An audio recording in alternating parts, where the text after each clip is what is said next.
구원의 5대 교리 4강 복습부터 시작하도록 하겠습니다. 불가항력적 은혜에 대해서 우리가 좀 나눌 수 있는 시간들을 가지게 되기 바랍니다. 자, 그럼 여기서 우리가 불가항력적 은혜에 대해서 요약을 좀 해야 되겠죠. 지난번에 우리가 불가항력적 은혜가 뭐냐 의미, 저항할 수 없는 힘, 거절할 수 없는 은혜, 이것을 받았다라는 거예요. 그 근거가 쉽게 말하면 구원의 서정에 있는 부르심, 거듭남, 또 신앙회개, 의롭다함, 또 자녀가 되는 이 모든 과정들이 사실은 우리가 불가항력적 은혜의 근거가 된다고 하겠습니다. 그 결과로 우리는 어떤 존재냐? 결국은 성화의 새 삶을 살게 되는 존재이다. 그리고 영화에 가게 될 것이다 라고 얘기하는 겁니다. 불가항력적 은혜에 대한 것을 거부하는 사람들도 있지만 우리는 그거에 대해서 반대 주장들까지도 여기에서 나누었습니다. 그래서 오늘은 그 부분보다는 자, 그러면 은혜라는 하나님의 은혜에 대한 예부가 나와야 되겠죠. 그러니까 은혜가 거부할 수 없는데 그럼 어떤 것이 은혜냐라는 부분들을 우리가 조금 오늘 말씀을 나누면서 우리에게 좋은 시간이 되어야 될 줄 믿습니다. 저와 여러분은 하나님의 은혜를 받은 존재들입니다. 하나님의 은혜를 받았기 때문에 너무나 감사한 거고 하나님의 은혜 속에 있기 때문에 우리는 정말 평안하게 또 모든 환경과 현실을 뛰어넘을 수 있거든요. 자, 그러면 하나님의 은혜의 의미를 좀 먼저 봤으면 좋겠습니다. 정의부터 하겠습니다. 정의가 뭐냐? 하나님의 은혜라는 정의는 뭐냐면 인간의 노력이나 인간의 자격과 전혀 무관하게 하나님께서 인간에게 대가 없이 주시는 선물이 은혜인 거예요. 자격도 없고 내가 뭔가 노력한 것도 아닌데도 하나님께서 일방적으로 우리 인간의 그 대가 없이 주시는 선물, 이걸 뭐라 그런다? 은혜라 그러는 거예요. 얼마나 감사합니까? 80억 인구를요, 하나님이 다 지옥에 보내셔도 하나님은 더더욱 공의의 하나님이시고 하나님은 능력의 하나님이십니다. 인간은 하나님 앞에 나 뜻해요라고 말할 수 있는 자격이 없는 존재입니다.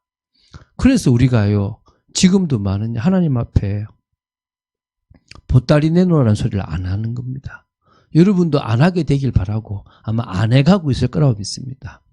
우리가 생각하는 여러 가지 이랬으면 좋겠습니다, 저랬으면 좋겠습니다 하는 것들이요, 어떨 때는 보따리를 내놔라, 물에 빠져서 건짐을 당했는데 보따리를 내놔라는 것하고 똑같을 수 있거든요. 그러지 말자는 거예요. 뭐요? 그래, 지옥 가야 될 우리가 은혜 받은 것만, 우리가 예수 그리스도로 말미암아 구원의 그 길을 알게 된 것만으로도 감사한 겁니다. 그러면 조금 고난의 길이 오고 조금 손해보는 길이 있고 내가 가는 길이 힘들다 하더라도 감사할 수 있는 그런 삶을 살게 되기 바랍니다. 자, 그럼 이런 하나님의 은혜의 특징이 있을 것 아니겠습니까? 자, 어떤 게 있습니까? 그 어떤 것도 하나님이 주시는 은혜를 막을 수 없다 그러죠. 그렇죠? 그리고 뭡니까? 죄로 인해서 은혜의 정도가 변하지도 않아요. 하나님 주시는 은혜는 인간이나 그 어떤 것이 막을 수 있는 게 아닙니다. 죄 때문에 그 은혜가 오는 것이 막히고 이런 것도 없어요. 두 번째는요, 하나님의 은혜는 갚아야 할 의무를 가지고 있지 않습니다. 일꾼이 받는 싹이 아니거든요. 내가 열심히 했기 때문에 받는 게 아니라는 거예요. 그리고 세 번째는 뭐냐면 선한 행동이나 삶의 보상, 그 삶에 내가 잘 살았다는 것에 보상의 목적으로 우리에게 주시는 게 아니라는 거예요. 아무 조건 없고 아무 노력 없는데 하나님이 일방적으로 주시는 게 은혜라는 거예요. 그 은혜에는요, 많은 혜택이 있어요. 나중에 얘기했지만 은혜의 종류에 나오겠지만 은혜는요, 정말 많은 혜택들이 있습니다. 많은 좋은 것들이 있거든요. 그런데 그게 사실은 하나님께서 인간에게 주시는 가장 순수한 사랑의 형태라는 거예요. 그러니까 사랑하시기 때문에 주는 거예요. 사랑하시기 때문에 독생자를 보내신 거고 사랑하시기 때문에 이 모든 일들을 계획하셨어요. 다른 방법은 없었냐? 있을 수도 있겠지만 공의를 이루는 방법으로 가야 되는 거예요. 그 어떤 방법도 사랑만을 위한 방법은 실패라는 거예요. 공의가 따라야 되고 하나님의 속성에 어긋나지 않는 방법이 돼야 되는데 그게 십자가였다는 거예요. 그게 하나님 주시는 은혜라는 겁니다. 하나님의 은혜는요, 하나님의 공의로우심에 위배되지 않는 거예요. 아까 얘기했죠. 하나님의 사랑이 하나님의 공의로움하고 부딪히면 그건 하나님의 사랑이 될 수가 없어요. 하나님은 모든 것을 다 만족한 사랑을 주시는 거예요. 참 이게 차이인 것 같아요. 제가 저희 아내한테 그런 얘기를 참 많이 하거든요. 다 만족할 수 있는 선택은 없다. 내가 A를 선택하면 B의 문제가 오고, 내가 B를 선택하면 A의 문제가 올 수 있다. 내가 선택하는 것 중에 가장 최선을 선택하는 거지 모두 다 만족하는 선택은 없다. 그런데 자꾸 사람들은 모두 다 만족하는 것을 선택하려고 자꾸 고민하고 갈등한다. 그러다가 때를 놓칠 때도 많다. 뭐 하느냐? 사람이 선택하는 모든 선택은 결국은 한계가 있고 그게 100% 나에게 만족될 만한 것들은 이 세상에 없다. 거의 없다. 여러분도 인정하시죠? 근데 하나님은요, 어떤 분이시냐? 모든 것을 만족하실 은혜를 주실 수 있는 분이에요. 그게 하나님이십니다. 당신의 속성에 하나도 위배되지 않는, 특히 공의와 사랑이 위배되지 않는 은혜를 주시는 분이 하나님이시라니까요. 얼마나 감사합니까? 근데 그 은혜에 종류가 있어요. 뭐가 있느냐? 일반 은혜가 있고 특별 은혜가 있어요. 우리가 일반 은혜부터 나눌 건데, 일반 은혜라는 것은 불신자든 신자든 가리지 않고 하나님이 인간에게 부어주시는 그냥 좋은 것들이에요. 좋은 것들. 영역들이 쭉 많거든요. 뭐 키가 큰 거, 잘생긴 거, 재능이 많은 거, 성품이 좋은 것, 또 내가 일을 잘하는 것, 또 뭐 물질이 많은 것, 이게 다 뭡니까? 은혜예요. 은혜. 내가 정상적으로 살아가는 것도 은혜라니까요. 저 지금 자연 만물이 스스로 돌아가는 것도 하나님의 은혜라니까요. 그걸 일반 은혜라 그래요. 그것 말고 하나님이 구원을 위해서 당신이 창세전에 예정하신 자에게 주시는 은혜는 특별 은혜라는 거예요. 일반 은혜든 특별 은혜든 하나님이 당신의 뜻에 따라서 주시는 거예요. 물론 일반 은혜를 어떨 때는 거두가실 때도 있긴 하겠지만 그 모든 은혜들은 인간이 거부할 수도 없고 인간의 보상 차원도 아니고 하나님이 일방적으로 주시는 경우도 있어요. 물론 어떤 것은 하나님이 뭐 믿음을 선택했기 때문에 주는 일반적인 은혜가 있긴 하지만 대부분의 은혜들은 그렇다는 특징입니다. 자, 그러면 두 번째 일반 은혜를 좀 보도록 하겠습니다. 일반 은혜의 정의가 있습니다. 세상 모든 인간에 대한 하나님의 보살핌 속에서 조건 없는 선물이 일반 은혜예요. 그러니까 세상 모든 인간에 대한 거예요.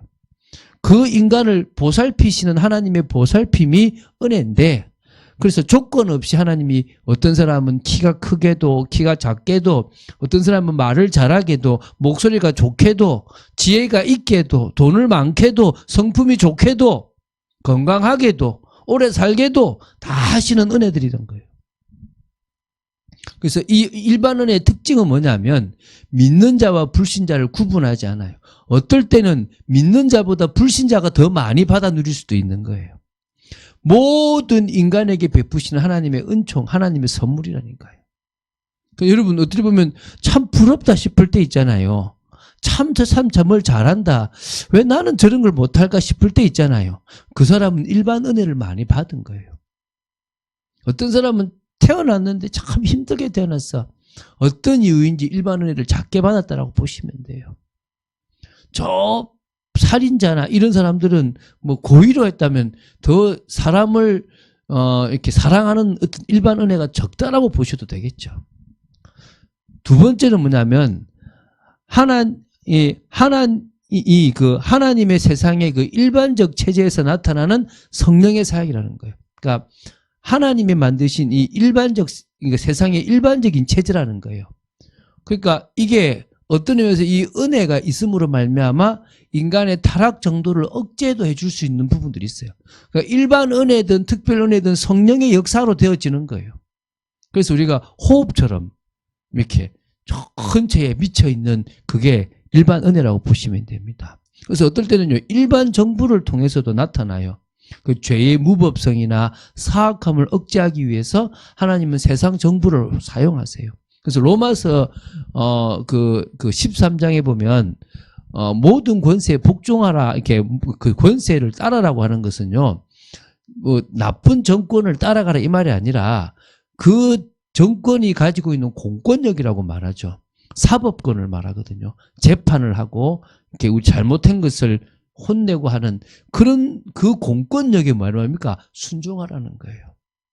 잘못하면 그런 공권력이 경찰들이 우리를 뭐요? 감옥에 집어넣기도 하고 잡기도 한다는 거예요. 그것에 대해서 뭐라? 따라가라는 거예요. 순종하라는 거예요. 그 하나님 주신 뭐예요? 그 일반 은총이기 때문에 그렇다는 거예요. 그래서 그걸 잘못 해석해가지고 목사님들이 정권에 붙는 경우 그 이야기를 하는 게 아닙니다. 그러면은 그 정권이 신사참배를 하려고 하면은 따라가야 됩니까? 아니잖아요. 자꾸 막 다른 걸 붙여야 되는 거예요. 그런 의미가 아니라 공권력, 이 만들어 놓은 사회법적인 부분, 도덕적인 부분에 대해서 따라가라, 이제 이 의미를 말하는 겁니다. 그래서 일반 은혜는 일반 계시를 통해서 나타나는 겁니다. 하나님께서 이 자연 계시에 주셨던 많은 좋은 것들이 결국은 일반 은혜라고 보시면 됩니다. 그럼 그 일반 은혜의 영역이 있어요.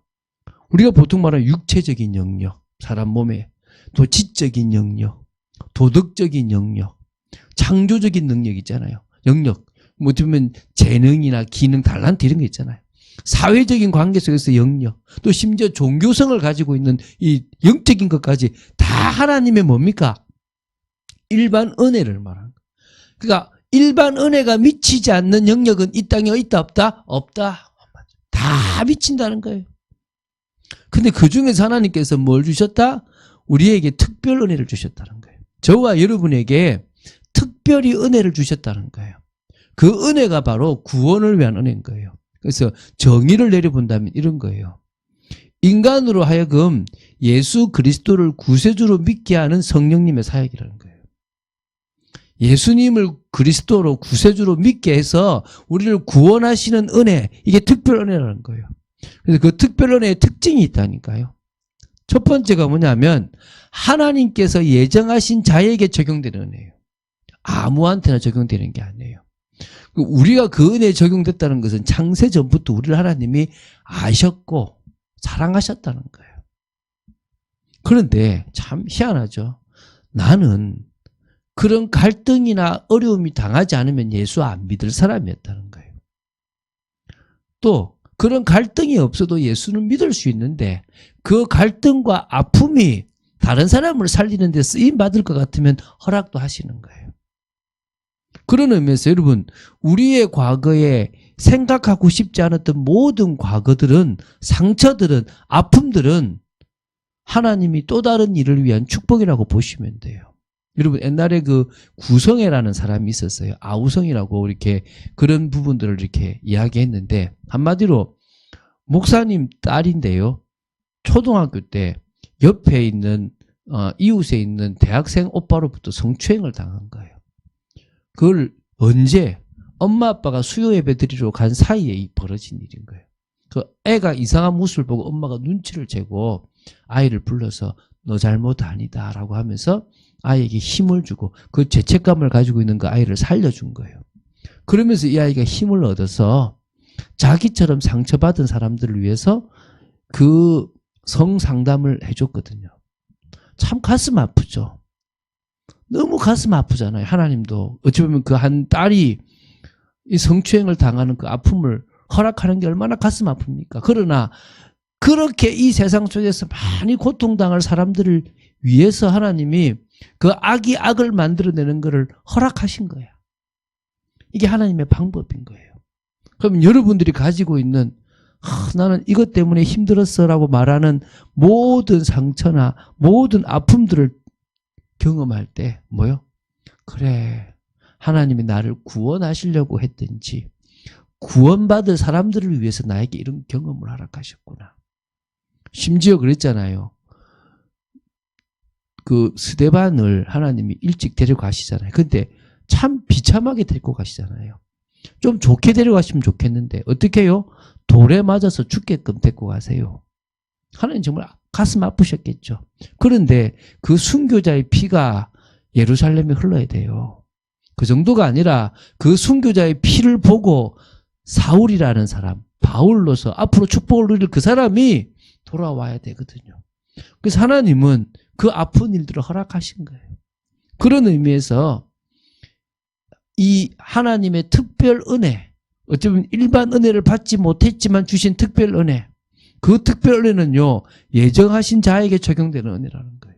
어떤 의미에서는요, 세상 사람들이 받아 누리는 일반 은혜 때문에 세상 사람들은 특별 은혜를 못 받는다고 보시면 돼요. 그런데 우리는 그 일반 은혜를 받지 못했기 때문에 특별 은혜를 더 받을 수 있는 거야. 더 사실적으로 그게 내한테 다가온다는 거예요. 여러분의 과거가 어땠는지 저도 모르고 다 우리 옆에서 모를 수 있습니다. 그런데 하나님은 여러분을 가장 귀하게 생각하시고 그것을 허락하실 만큼 여러분들을 구원하시고 싶고 그것을 여러분에게 줘서 여러분을 사역자로 만드실 만큼 하나님은 또 다른 사람들을 사랑하시고 여러분을 믿으시다는 겁니다. 그것만 아시면 돼요. 두 번째는요. 이 일반은혜의 특징은요. 인간의 의지와 행위와 전혀 상관없이 하나님의 전적인 은혜예요. 내가 믿었기 때문에 주시는 게 아니에요. 전적으로 주셨기 때문에 내가 믿는 거예요. 여러분 명심하십시오. 내가 믿었기 때문에 하나님이 나를 구원하고 거듭나게 하신 게 아닙니다. 하나님이 나를 거듭나게 하시는 전적 은혜를 주셨기 때문에 내가 회개하고 믿게 되는 거예요. 저는 앞으로도 돈 많은 목사라기보다는 조금 어렵지만 믿음으로 나가는 목사가 되고 싶어요. 좋은 차를 준다면 미안하지만 저는 그 차를 팔아서 다르게 쓰고 저는 작은 차, 내 수준에 맞는 차를 타고 싶어요. 이유가 뭐냐?